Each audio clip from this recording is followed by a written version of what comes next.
Bismillahirrahmanirrahim. Assalamualaikum warahmatullahi taala wabarakatuh. Alhamdulillahirabbil alamin wa sallallahu ala sayyidina Muhammadin wa ala alihi washabihi wasallam. Amma ba'du.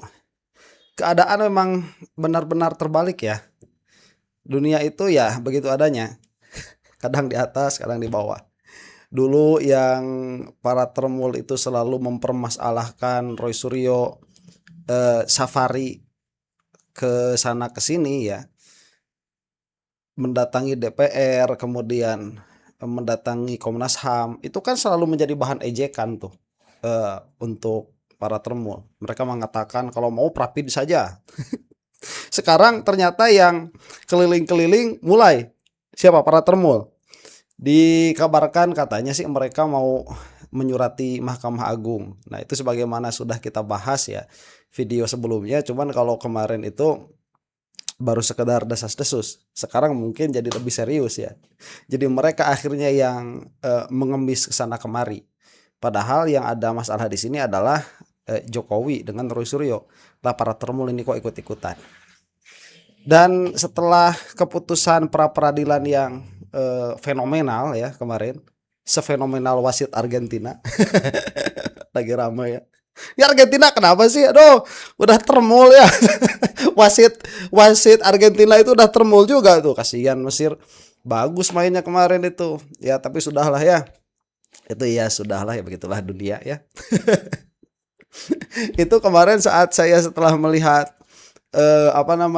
setelah melihat putusan pra peradilan dari Hakim Iketut itu, saya tidak melihat ada kepolisian melakukan konferensi pers. Ya, jadi mereka membisu. Dan ternyata ngomongnya baru tadi ya. Sesaat sebelum video ini dibuat lah, 2 jam yang lalu dari saya berbicara ini. Itu baru ngomong tuh kepolisian. Si Behudi yang tidak tahu malu. Dan sebelum saya melihat videonya si Behudi ini, sebentar ya, ini kacamata saya mengembun terus nih. Sebelum saya melihat si Behudi ngomong itu saya sudah punya perkiraan. Nah, ini mah ngomong pasti gak bakalan tahu malu gitu. Gak tahu malu, tidak meminta maaf ya. Apalagi menyesal begitu. Kami menyesal atas perlakuan yang telah kami lakukan terhadap tersangka. Gak ada. Ya, ini mah memang termul luar biasa. Si Behudi nih yang ngomong nih. Behudi 52M. Nah, nyebelin. Nah, makanya ini kan sebuah euforia, katakanlah demikian ya. Karena beberapa hari, 1 tahun itu 400 hari, kita itu selalu ada di dalam tekanan para penegak hukum ya, terutama Polda Metro.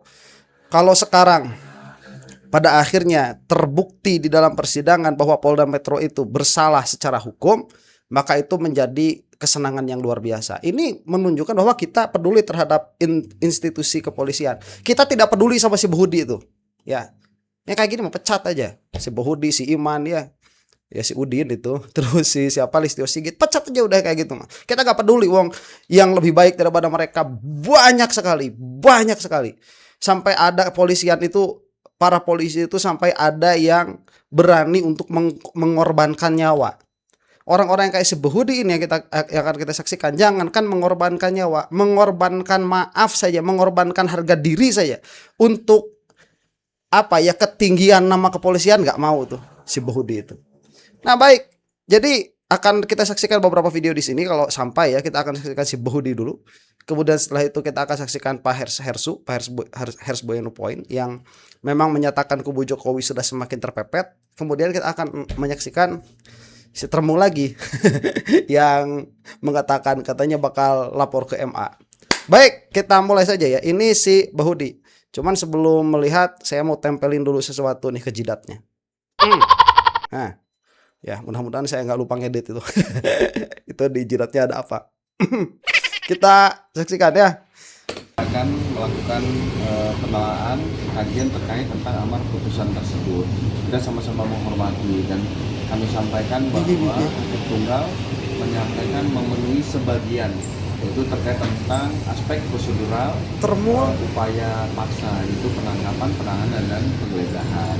Samping itu terkait tentang permohonan tentang pokok perkara itu sepenuhnya ditolak oleh hakim. Itu yang disampaikan oleh hakim pada Amin. kemarin siang. Perkara tetap berjalan. Dalam hal ini kami akan mempelajari, menelaah kembali tentang amar putusan dari diulang ya, putusan diulang. pengadilan tersebut. Kita sama-sama menghormati dan kita juga akan mempersiapkan pra peradilan kedua ya terkait tentang penetapan tersangka tentang unsur-unsur pasal ini juga akan kita hadapi di hari Jumat nanti. Ya, karena ada hakim bilang nggak. Sebentar ya, sebelum ke pertanyaan nih, biar saya komentar dulu. Kan udah narasi termul ini. Hakim mengabulkan sebagian. Iya, mengabulkan sebagian dengan kata menolak sebagian. Sebagian yang dikabulkan itu berurusan sama ente, Bahudi. Berurusan sama Polda Metro yang di situ melakukan tugasnya secara sewenang-wenang dan itu bukanlah perkara kecil. Ya ini malah bawa narasi termul ya sebagian, tapi kan perkara pokok terus berjalan. Iya, emang begitu. Itu narasi termul itu. Bukannya minta maaf ya, ini adalah kelalaian dari kepolisian bla bla bla. Jauh sampai mengundurkan diri mah. Ih, amit-amit. Masa kita mau bilang laknat ya? Ya ini malah jabatan publik. Mudah-mudahan Bahudi dalam waktu dekat dan jajarannya yang terlibat dalam permasalahan ini semoga mendapatkan balasannya yang berlipat-lipat. Ya, kalau baik ya mudah-mudahan dapat balasannya baik. Kalau jelek mudah-mudahan dapat balasan jelek dalam waktu yang dekat. Untuk Anda yang belum mengaminkan, aminkan ya, mudah-mudahan cepat terjadi itu. Ya, karena ada hakim bilang tidak mempengaruhi tentang putusannya terhadap status tersangkanya. Iya betul. Jadi terhadap status tersangka itu tidak masuk dalam objek yang digugat dalam pra peradilan pertama. Ini akan masuk gugatan pra peradilan kedua tentang penetapan tersangka. Jadi kita hormati itu dan proses ini kan merupakan bagian dari proses hukum di negara kita. Pak, tapi kalau sesuai aturan dan SOP-nya, Pak. Bentar, iya itu bagian dari proses hukum pra peradilannya. Tapi penangkapan kamu terhadap Roy Suryo itu bukan bagian dari proses hukum dan itu adalah tindakan ilegal dan itu adalah kriminal. Bukannya minta maaf ya. Ah, tenang. Bentar saya emosi nih. Tahan dong. Sebel tuh dak. Proses hukum di negara kita. Termul Pak, pisan. tapi kalau sesuai aturan dan SOP-nya, Pak, penahanan dan penangkapan penjemputan paksa ya bahasanya kemarin itu sudah benar atau sudah benar dan itu diatur oleh undang-undang. Jadi penyidik itu melakukan apa yang sudah diamanahkan oleh undang-undang. Apa itu? Apa sudah benar? Jadi penyidik kemarin itu sudah benar atau penahanan dan penangkapan kita. Pak, tapi kalau sesuai aturan dan SOP-nya, Pak, penahanan dan penangkapan penjemputan paksa ya bahasanya kemarin itu sudah benar atau sudah benar dan itu diatur oleh undang-undang. Jadi penyidik itu melakukan apa yang sudah diamanahkan oleh undang-undang. Oon, udah jelas salah. Nggak nerima Pak, tapi kemarin itu penangkapan dan penjemputan sudah sesuai dengan undang-undang. Sudah sesuai dengan undang-undang. Udah jelas hakimnya bilang kagak. Ini si Bahudi ngelawan hakim. Ya Allah, Budi ngelawan hakim. Saya jadi kenju dulu kok aing. Ngelawan hakim. Tolol itu disimpan di mana otak itu si Budi itu? Balik lagi Pak, sesuai SOP-nya apakah boleh pihak penyidik masuk ke dalam ranah pribadi untuk menjemput tersangka gitu Pak? Kan bisa dulu. Dia mau berada di ranah manapun namanya upaya paksa. Artinya upaya yang dilakukan penyidik yang dilindungi oleh undang-undang dimanapun dia berada, mau pagi, siang, sore, malam itu harus sudah dikaji. Ada saus nih kalau ada. Apakah kan Pak tempelin mukanya itu saus. Melakukan penelaahan kajian terkait tentang amar putusan tersebut. Nyebelin. Amit ya Allah. Pra peradilan kedua ya terkait tentang penetapan. Mungkin saya berdoa kepada Allah Subhanahu wa taala mudah-mudahan tidak ada di antara penonton baik Anda ataupun kerabat Anda ataupun anak-anak Anda yang sebejat si Budi ini. Ya, amin. Mudah-mudahan jangan. Ini udah jelas salah ya, Pak. Tapi apakah itu sudah sesuai SOP? Sudah, itu dilindungi oleh undang-undang. Kalau dilindungi oleh undang-undang nggak bakalan dinyatakan bersalah sama pengadilan. Oon. Ya. Kemudian itu, apakah boleh masuk? Oh boleh, itu adalah merupakan sebuah upaya paksa. Udah jelas gak boleh. Kalaupun memang ada, iya itu upaya paksa, tapi kan harus rapi. Yang kemarin dilakukan oleh kepolisian itu adalah tindak kriminal. Oke, sabar. Oke, sabar ya. Ini memang kasus Mas Roy yang terzolimi. Tapi sebagai masyarakat Indonesia yang mana kita itu terikat oleh hukum, perkataan si Behudi ini menzolimi dan menyakiti orang-orang yang terikat oleh hukum tersebut. Ya, makanya mudah-mudahan ini dihitung sebagai doanya orang yang terzolimi. Semoga si Behudi, dan ini untuk tahdzir ya, untuk tahdzir, orang yang ngaji tahu lah, untuk tahdzir, mudah-mudahan bukan hanya si Behudi yang terkena oleh buruknya konsekuensi yang dia lakukan, tapi juga kerabatnya, mertuanya, istrinya, anaknya, cucunya, tetangganya yang tidak memperingatkan si Behudi ini.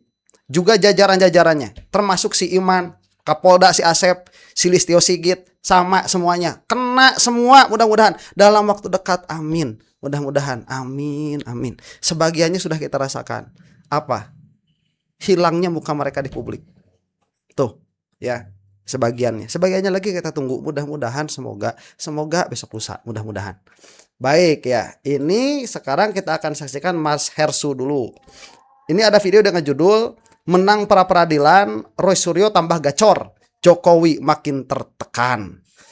Nah pada akhirnya memang para termul itu termasuk si Budi tidak mau mengakui kekalahannya. Ya, dia tidak mau mengakui kesalahannya. Ayolah kita ini bernegara, dahulukan kepentingan negara, kepentingan hukum di atas segalanya, termasuk di atas kepentingan kelompok, apalagi cuma jadi Joko Widodo.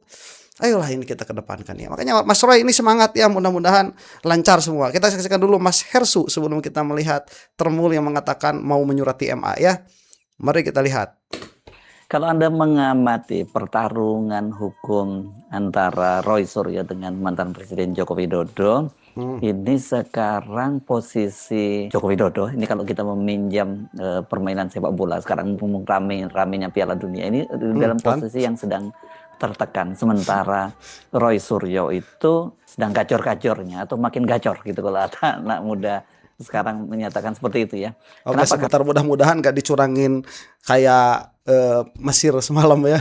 Karena setelah dia memenangkan gugatan pra peradilan di Pengadilan Negeri Jakarta Selatan yang menyatakan bahwa hakim memutuskan bahwa penangkapan, penahanan dan penggeledahan di rumah Roy Suryo itu tidak sah gitu. Sekarang Roy Suryo beranjak lebih jauh lagi. Dia akan menghadapi persidangan gugatan pra peradilan yang baru lagi yang dia ajukan di Pengadilan Negeri Jakarta Selatan juga, dan akan mulai disidangkan pada hari Jumat mendatang ya. Dan ini materinya berbeda lagi. Kalau sebelumnya yang dia persoalkan ada soal penangkapan, penggeledahan dan juga penyitaan di rumahnya, yang itu sebenarnya ditujukan kepada penyidik Polda Metro Jaya. Kalau yang sekarang yang digugat itu langsung adalah, meskipun juga bukan Jokowi, tapi ini juga berkaitan secara langsung dengan Jokowi karena pasal-pasal yang dituduhkan atau dituntutkan kepada Roy Suryo.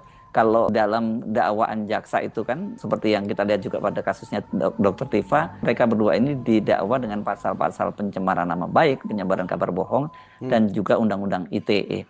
Nah, Roy Suryo ini sedang membidik undang-undang ITE-nya ya, yang diajukan gugatan pra peradilan. Dengan cara begitu nantinya dia berharap bahwa ketika dia menyusul Dr. Tifa untuk menjadi terdakwa di persidangan Pengadilan Negeri Jakarta Timur, dia tidak lagi seperti Dr. Tifa yang menghadapi dakwaan pasal-pasal yang ada di KUHP maupun undang-undang ITE, tapi nantinya kalau dia memenangkan itu, dia akan menghadapi pasal-pasal yang berkaitan dengan undang-undang KUHP saja, yang secara kalkulasi hukum mereka tampaknya ini dengan mudah akan dimenangkan, karena ini berkaitan dengan kalau mereka dituduh melakukan pencemaran atau kemudian memfitnah dan menimbulkan keonaran dengan menuduh mendalilkan ijazah Jokowi palsu. Tapi sampai sekarang ini kan kita belum dapat kepastian apakah ijazah Jokowi itu asli atau tidak. Yang harus kita pegang soal ijazah Jokowi itu asli atau tidaknya kan bukan pernyataan dari polisi, misalnya dari Barreskrim, atau bukan dari rektor UGM gitu. Betul. Yang harus memutuskan bahwa ijazah itu asli atau tidak adalah pengadilan atau hakim di pengadilan. Bagaimana mungkin mereka kemudian disebut memfitnah, mencemarkan nama baik kalau sampai sekarang pun soal ijazah Jokowi itu kan belum ada kepastiannya. Jadi kalau kita, nah lagi-lagi ini saya ajak Anda untuk membuat skor sepak bola seperti di Piala Dunia, berapa skornya antara Jokowi dengan Roy Suryo? Mari kita hitung-hitung. Hitungan saya itu sekarang setidaknya itu sudah 3-3 ya, dan 3-3. berpeluang untuk Roy Suryo ini nanti bisa menang lagi, dan kalau dia menang lagi dan kemudian di pengadilan juga memenangkan, dia maka akan bisa menang telak. Dari Bentar, saya kok ketinggalan pertandingan, kok udah mulai 3-3 lagi ya. Karena kalau saya lihat di sini di hadapan hukum 1-0 Roy Suryo menang. 3-3 aja dari mana? Saya ketinggalan pertandingan nih. skornya kok bisa 3-3. Nah, Yang pertama tentu saja Jokowi itu leading ketika akhirnya laporan dia bahkan bersama dengan para pendukungnya, ada 3 orang yang waktu itu diterima oleh penyidik di Polda Metro Jaya, ini Kamnek, di Direktorat Reserse Kriminal Umum. Dan kemudian ini sejumlah orang menjadi tersangka. Tadinya kita ingat ya, jumlah tersangkanya itu ada 8 orang. Ada klaster TPUA, Tim Pembela Ulama dan Aktivis, yang pada waktu itu dipimpin oleh Egy Sujana. Di klaster itu ada 5 orang. Selain Egy Sujana kan ada Damai Hari Lubis, kemudian ada Rizal Fadilah, ada Kurniatri Royani, dan Rustam Effendi. Tapi seperti kita ketahui kan kemudian Egy Sujana bersama dengan Damai Hari Lubis sudah mengajukan restoratif justice dengan Joko Widodo, dengan mereka sowan ke Solo, dan kemudian setelah mendapat restoratif justice status tersangkanya itu dicabut ya. Jadi tinggal 3 orang, yakni Rizal Fadilah, kemudian Kurniatri Royani, dan Rustam Effendi. Ini 2 pria 1 wanita. Kurniani wanita ya. Sementara klaster yang kedua, klaster para peneliti itu pada waktu itu disebut sebagai trio RRT karena ada Roy Suryo, Rismond, dan Dr. Tifa. Tapi belakangan kan Rismond ini yang sekarang kita nggak boleh sebut namanya pakai dokter ya, karena banyak yang menyebutkan bahwa dokternya itu juga nggak jelas juga gitu, dokter dari Jepangnya. Bentar, Kan dia itu kok kebetulan ya satu frame sama Udin juga menyerah gitu ya, dan dia juga mendapatkan restoratif justice dan status sebagai tersangkanya dicabut sekarang, jadi tinggal Roy Suryo dan Tifa. Nah, dari klaster RRT yang tinggal RT tadi itu kan sekarang yang sudah masuk ke persidangan adalah Dr. Tifa. Sementara Roy Suryo itu sedang mengajukan gugatan pra-peradilan. Pertama pra-peradilan yang tentang penangkapannya dia itu sudah dimenangkan, dan sekarang dia berjuang untuk membatalkan pasal-pasal yang dituduhkan kepada dia. Jokowi apapun tetap dengan posisi sudah menjadikan tersangka itu dia menang 1-0, dan kemudian dia menjadi menang 2-0 itu ketika menjelang ulang tahunnya, yakni tanggal 19 Juni. Jokowi itu ulang tahunnya tanggal 21 Juni, ulang tahun yang ke-65. Ini karena di Roy Suryo dan Dr. Tifa itu ditangkap pada waktu itu tanggal 19 Juni, berarti kan 2 hari menjelang ulang tahun dia. Makanya banyak yang berkata, wah ini merupakan kado ulang tahunnya Jokowi. Dan yang menyebut sebenarnya sudah ulang tahun ini juga para pendukungnya Joko Widodo. Tetapi kan yang terjadi kan kemudian setelah diperiksa oleh penyidik dan sempat mencicipi tahanan sebentar, ruang tahanan sebentar, dan mereka kemudian diperiksa di Rumah Sakit Polri Kramat Jati. Di sini posisinya sebenarnya 2-0 dan nyaris 3-0. Karena apa? Karena kalau kemudian Roy Suryo dan Dr. Tifa itu ditahan, ya berarti dia dapat hadiah spesial, ditangkap dan kemudian ditahan 2 orang musuh bebuyutannya itu. Jadi posisinya 3-0 pada waktu itu. Tapi kan kita tahu kemudian ini gagal ya soal penahanan dari Dr. Tifa itu. Jadi dia tetap ada di rumah sakit Kramat Jati, dan baru keesokannya oleh para penyidik Polda Metro Jaya dibawa ke Polda Metro Jaya, baru kemudian diserahkan atau dilimpahkan pelimpahan tahap 2 ke Kejaksaan Negeri Jakarta Selatan. Nah, disinilah kemudian momen krusial itu terjadi. Sebenarnya dengan tidak ditahannya itu ya berarti Roy Suryo dan Tifa itu, sekarang kita ngomong Roy Suryo saja dulu ya.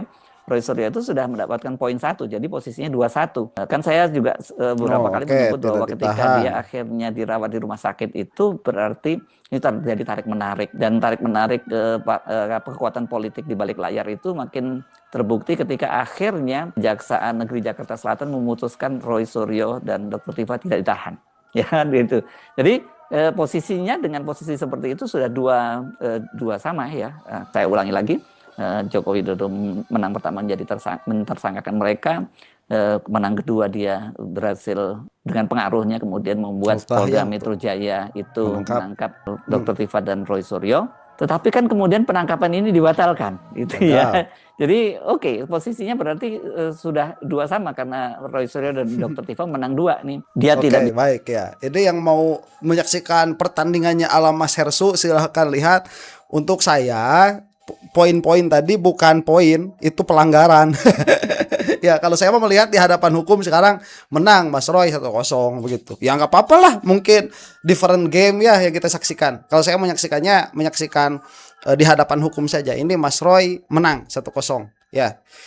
Nah, baik, inilah yang saya sebut tadi nih. Balik lagi kita ke acaranya sih. Ke acaranya si siapa itu? Si Tremul, press conference si Tremul yang bilang nggak sopan tuh ada Fritz Alor boy di belakang kok dipunggungin. Ini yang katanya judulnya begini, kubu Jokowi bakal surati MA agar penangkapan Roy Suryo sah meski hakim kabulkan pra peradilan. Nah ini kan nggak bisa ya, surati mau ngapain ya agar penangkapan sah, udah jelas gak sah. Coba lihat ini kronologinya. Kita kan sudah mendengar tadi si Behudi ya. Ini kan penangkapan terjadi, kemudian cepatnya lah begitu, dilimpahkan ke P21, ke kejaksaan, kemudian langsung mau diadakan pengadilan, tetapi dilakukan pra peradilan dulu atas penangkapan itu, dan hakim sudah memutuskan penangkapan salah satu yang dimohonkan itu tidak sah. Si Behudi tadi ya, itu sewenang-wenang tadi kan. Si Behudi tadi mengatakan itu adalah perbuatan yang dilindungi oleh undang-undang. Nah si Behudi ini secara lisan bego kan, humas kok begitu ya. Jadi lebih menghargai perkataan siapa berarti di sini ya. Lebih menghargai perbuatan anak buahnya atau kita katakan pesanan si Jokowi daripada lembaga pengadilan yang lain. Yang mana itu jauh lebih tinggi daripada kepolisian. Apa itu? Hakim. Ya. Kan edan kan? Edan. Makanya saya selalu bilang bahwa kepolisian Polda Metro itu mereka selalu narasinya itu sejalan dengan para termul. Ini akan kita saksikan ya, si C Suhadi. Nggak tahu bakal sampai ke nyuratin MA apa enggak. Kita saksikan. Terapin. Karena kan keberatan dong, dia harusnya dikatakan sebagai tersangka. Tapi hampir 1 tahun ya kalau nggak salah ya. Ini 6 bulan ke depan lah ya. Ini nggak ada reaksi apapun. Berarti kan harusnya ya, dia sadar ada sebuah perbuatan yang dilakukan oleh yang bersangkutan. Baik. Ya, ada perbuatan yang memang benar. Kita langsung sini ya, katanya di menit ke-7 nih. Terus, ada yang ngomong. Ada satu lagi nih. Ya kan? Ini kan nggak sah nih penangkapan. Nggak sah penahanan. Kami sebagai penegak hukum ya di dalam KUHP yang baru, penegak hukum. maka bentar. Saya nggak salah denger nih. yang baru. Bentar. Ini penangkapan. Nggak sah penahanan. Kami sebagai penegak hukum ya di dalam KUHP yang baru, maka merupakan tugas kita semua untuk segera menyurati Mahkamah Agung agar penangkapan dan penahanan itu menjadi sah. Dengan cara apa? Bermohon kepada Mahkamah Agung untuk dilakukan penahanan dan ditinjau penahanan yang kemarin. Karena sudah dikoreksi oleh pengadilan, maka pengadilan memiliki hak untuk melakukan penahanan. Nah, sebaiknya memang ditahan oleh pengadilan atau Mahkamah Agung. Nggak kapok-kapok. Jadi siap-siap kami akan juga tetap melakukan surat menyurat dengan mempertimbangkan berbagai hal, tentunya menjadi rahasia kami. Suratnya isinya apa sih? Nah, tentu dengan alasan-alasan hukum yang tepat.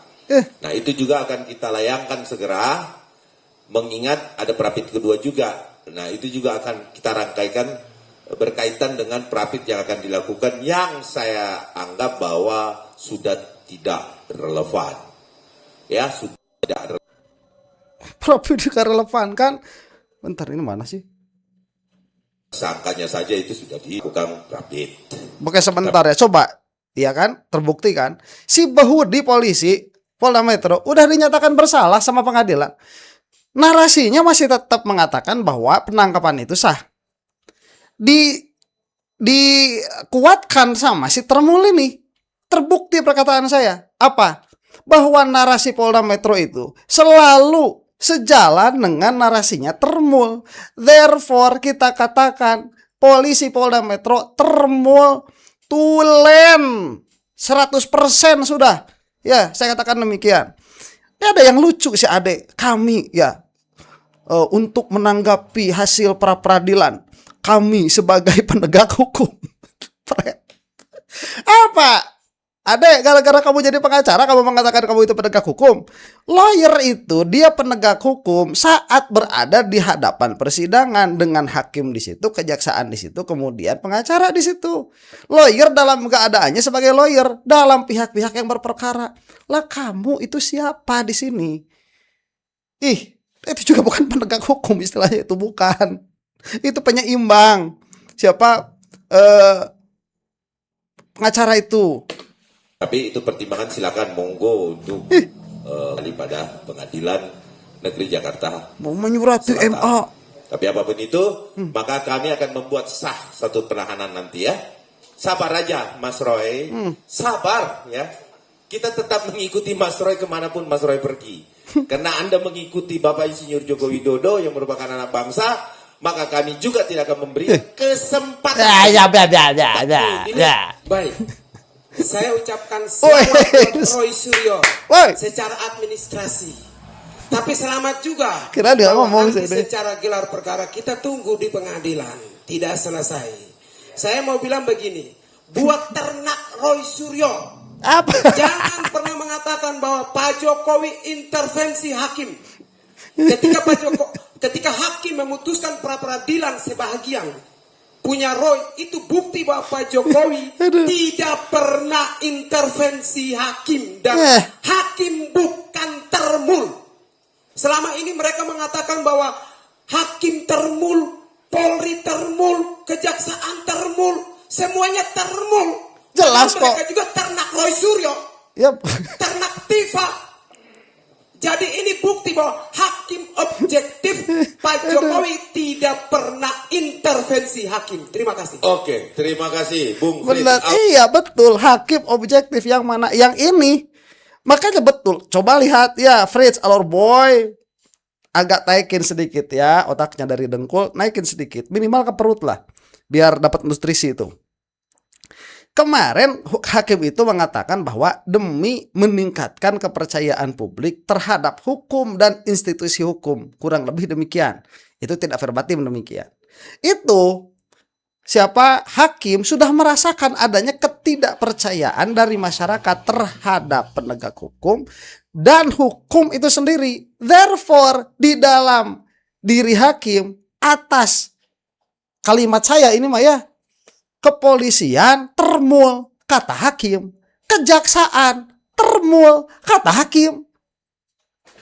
Makanya itu bukan cuma sekedar satu putusan. Kami menerima permohonan anu dan anu, kemudian kami menolak permohonan anu dan anu. Bukan hanya itu. Itu bahasa hukumnya demikian. Tapi konsekuensi makna filosofi yang ada di belakang itu apa? Hakim mengatakan bahwa kepolisian, kejaksaan itu Termul, dan saya mau membuktikan bahwa diri saya bukan Termul dengan menyalahkan kepolisian atas penangkapan. Kalau kata kamu begitu, dan saya juga bukan ternak Roy. Karena itulah saya menggugurkan beberapa tuntutan, menolak beberapa tuntutan. Begitu. Terus tadi kan dikonfirmasi sama si Bahudi 52M itu, apa katanya? Katanya penangkapan itu sesuai dengan undang-undang. Termul, polisi. Gimana sih Alor Boy? Taikin otaknya sedikit ya. Ya ke perut lah, biar dapat nutrisi ya, jangan dinengkul-nengkul amat begitu. Demikian ya. Ini sudah saya selesaikan, dan saya sudah membicarakan apa yang saya bicarakan. Ala kulihal, mudah-mudahan Termul segera binasa dari muka bumi ini secepatnya, supaya negara Indonesia bisa menyongsong masa depan yang lebih baik lagi, yang cerah ya. Demikian. Mudah-mudahan termul cepat habis. Untuk Anda yang bukan termul, wallahu taala a'lam bishawab. Assalamualaikum warahmatullahi taala wabarakatuh.